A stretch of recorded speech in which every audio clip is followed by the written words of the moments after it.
Hello, அஸ்ஸலாமு அலைக்கும் வரஹ்மத்துல்லாஹி தஆலா பரகாத்துஹு. பாருங்கள், இன்றைக்கி நம்ம புதுவிதமான ஒரு டிஷ்ஷு தான் செய்ய போகிறோம். பாருங்கள், இப்போ அதுக்கு நம்ம ஒரு அடுப்பத்தை வச்சு இந்த மாதிரி ஒரு கரண்டி அடுப்பில் வச்சுக்குவோம். பாருங்கள்,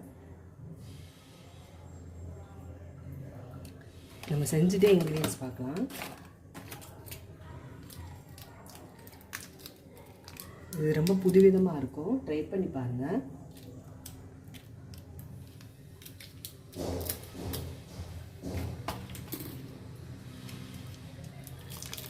அதுக்கு இப்போ நம்ம பட்டர் எடுத்துருக்கோம்.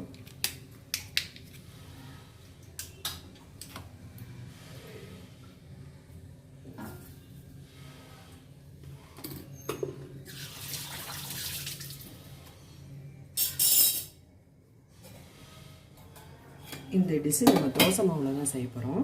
பாருங்கள், பட்டர் உருகுது.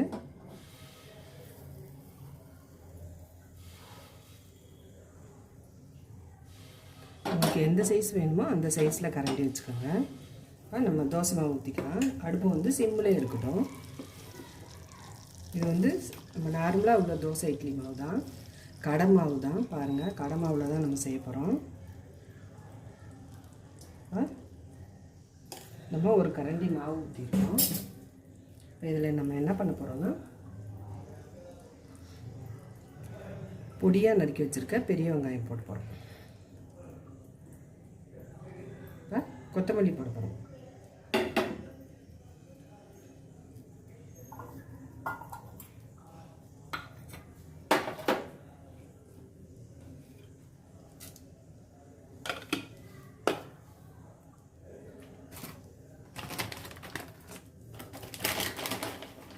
பாருங்கள், சீஸ் போட போகிறோம்.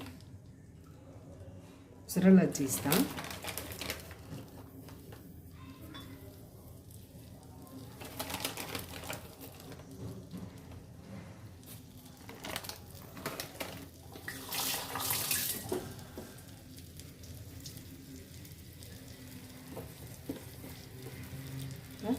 மேலே கொஞ்சமாக மாவு விட்டுக்கலாம்.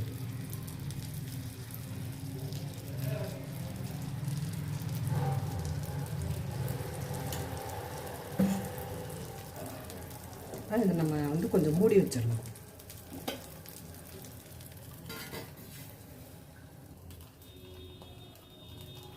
வாங்க,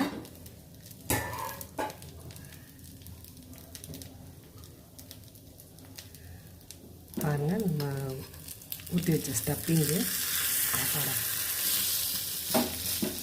அழகாக எப்படி வந்துருக்கு பாருங்கள்.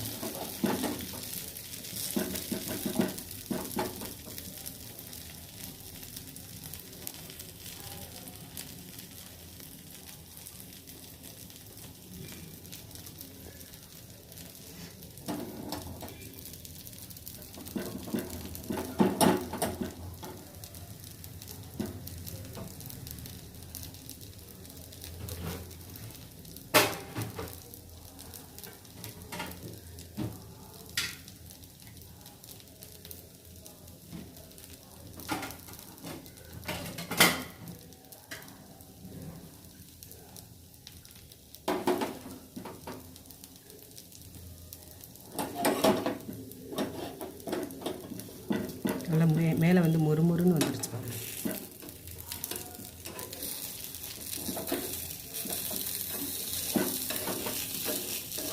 நல்லா வேகட்டும். இது புது கரண்டினால அப்படி இருக்குது. நம்ம பழக்கின கரண்டியாக இருந்தால் இன்னும் நல்லா வரும். வேகட்டும், பார்க்கலாம். பாருங்கள், சூப்பராக ஒரு மாவில் ஒரு பீஸா ரெடி பண்ணிட்டோம். அடுத்தது பார்க்கலாம். இப்போ பட்டர் போட்டுக்கலாம்.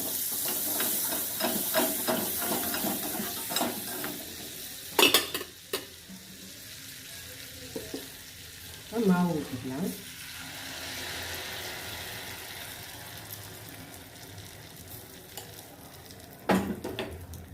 இப்போ வெங்காயம் போட்டுக்கலாம்.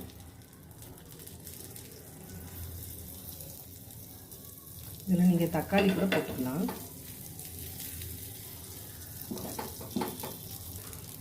பாருங்கள், இப்போ தக்காளி போட்டுக்கலாம்.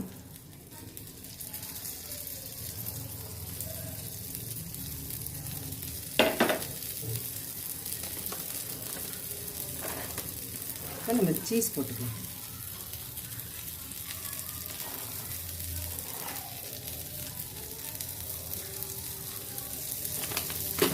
இப்போ இதுக்கு வந்து நம்ம மேலே மாவு ஊற்ற போகிறதுல அப்படியே மூடி வச்சிடலாம். வேகட்டு பார்க்கலாம். வாங்க எப்படி வந்திருக்கு பார்க்கலாம். பாருங்க.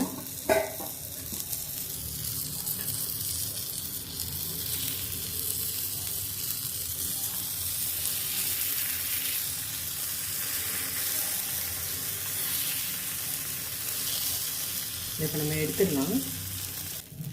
பாருங்கள்,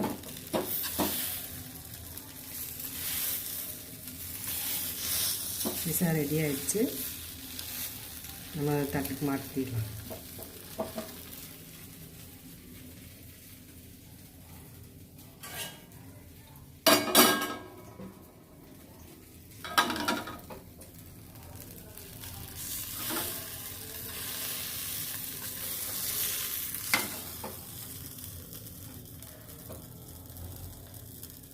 நம்ம அரிசி மாவில் தான் செஞ்சுருக்கோம். பாருங்கள், நல்லா சீஸ்லாம் நல்லா உருகி எப்படி இருக்கு பாருங்கள்.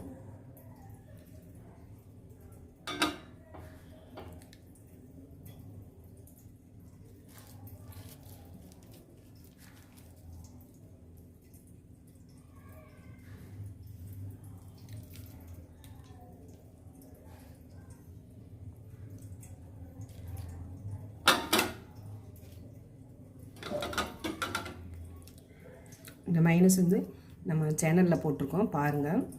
சூப்பராக இருக்கும். நல்லா சீஸ்லாம் நல்லா உருகிடுச்சு பாருங்கள்.